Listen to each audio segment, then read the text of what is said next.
before we can start doing one of these tables, what we have to do is figure out the class width. How do we find the class width? I might put that over here. So class width. Just going to start talking or typing. Class width.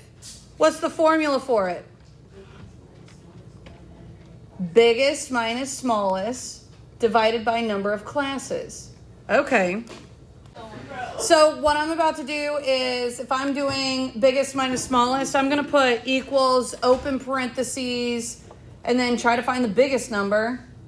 Looks like 7,000 something up there. If I don't want to have to type it, I could just click on the cell. Is that the biggest value? No. Yes? And then I'll hit subtract, and then I'll click on the smallest value. 1,000? I'll close parentheses and divide it by the number of classes. Because I'm zoomed in so far, I may not be able to see the directions. It says construct a frequency distribution and insert the column chart for the data set using 6 classes. So I'm going to divide this by 6. I hit enter, and I've got a class width of 1019.8 blah. But really, my class width should be rounding up to 1020. Now that we've realized what our class width is, now I'm going to start with the lower limits. In Google Sheets, it's nice to have your lower limits and your upper limits separated. So let's see. My lowest limit is where I start, so 1,000 is what I'll put here. But in the next one, I don't want to have to add separately. I want the computer to do it. So I'm going to put in a formula.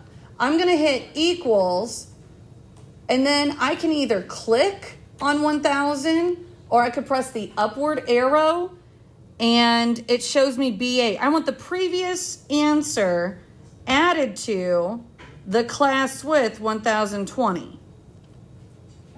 Once I hit enter, it gives me 2020. To copy and paste that formula, I re-click on that 2020 cell. I put the cursor to where it turns into that plus sign. I click and drag it down. Whoops, dragged it down one too many times, so let me delete that last one. Okay, the very first upper class limit, what we're going to put in here is B9 minus 1, because we're taking the next lower class limit and subtracting 1. Once we have that in, we will copy and paste. Make sure you have the plus sign for the cursor and scroll on down. The very last upper class limit is 7,119. Now, let's say you didn't go to 7,120 and then it becomes a -1. Well, then we can just type 7,119. We hit equals, and then we need an open parenthesis, because I had to stress to some people, hey, open parenthesis in your calculator. Instead of typing 1,000 in 2019, I'm going to click on these cells. I'm going to click on 1,000 cell plus the 2019 cell, close parentheses, divide 2, and hit enter. Now that I have these cells, when I copy and paste the formula all the way down, it'll scroll down to these pertaining cells as well. So if you need that formula again, it's up at the top. For this, what I like to do is highlight in different colors since we have access to it. If we have values between 1,000 and 2019, I'm going to highlight it in yellow. So currently it looks like 5, 6, 7, 8, 9, 10, 11, 12.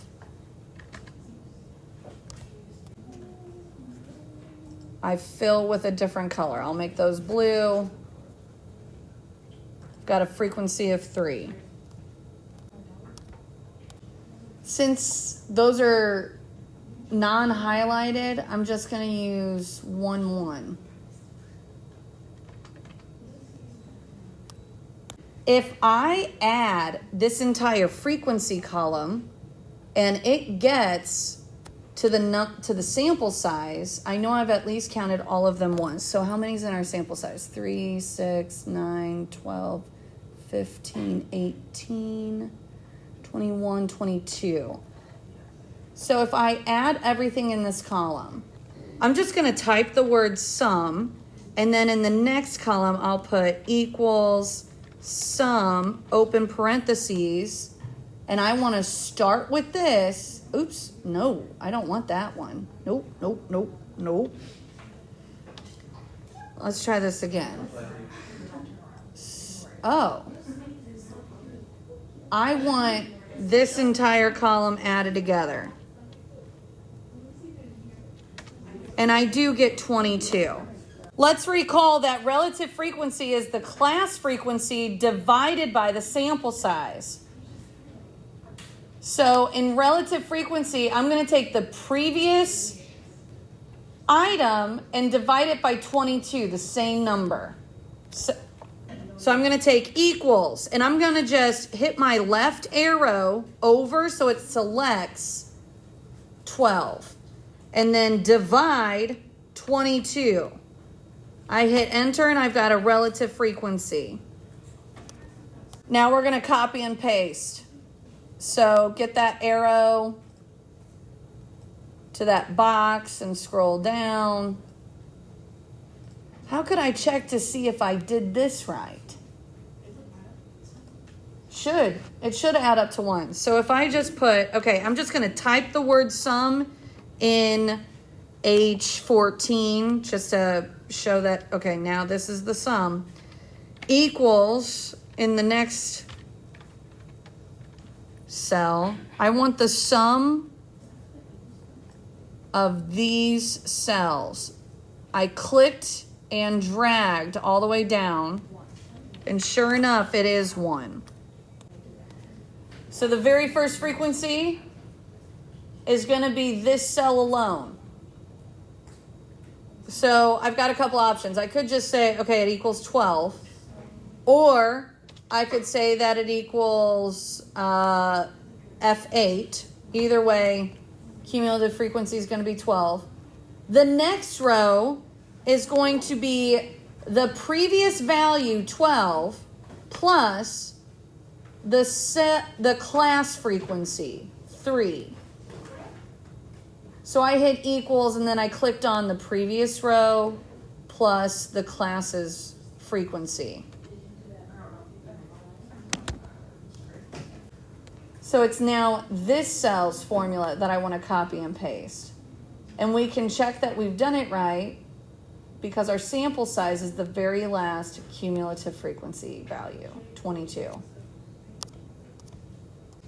Okay, I think I'm going to take this out. Don't worry about inserting a column chart right now. But what we did was we at least constructed a frequency histogram, a frequency distribution using some formulas. Down below, you're going to see another problem. This is what I want you to do right now. If you don't finish it, this becomes your homework. That's why homework today in our planner says Google Sheets Lesson 1. You need to complete this.